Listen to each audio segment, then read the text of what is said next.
Lindita Halimi me këngën Bot u shpall fituese e festivalit të 55 të këngës në radio televizionin shqiptar.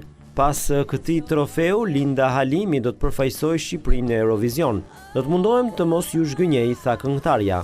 Fitoria e saj, sipas drejtuesve të festivalit, erdhi nga votat e jurisë specialistëve dhe publikut nëpërmjet Facebookut.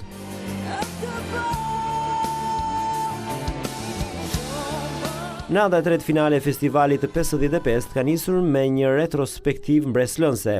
Duke përdorur teknikën e hologramit, u shfaq ikona e muzikës shqiptare Vaçe Zela me hitin e saj Moj e bukura Shqipëri.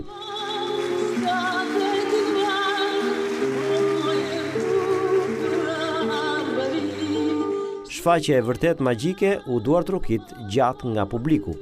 Një tjetër moment ishte prania e sopranos me famë botërore Inva Mula, e cila risolli edhe një herë në memorinë e publikut këngën e babait të saj, artistit të njohur Avni Mula, Shqipëri o vendi im.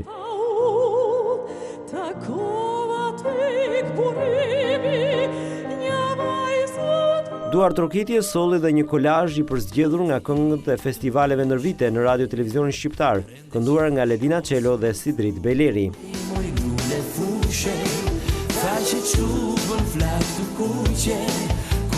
Në natën e parë të festivalit, prezantuesja Ledina Çelo është shfaqur më e zhveshur se kur në jetën e saj skenike.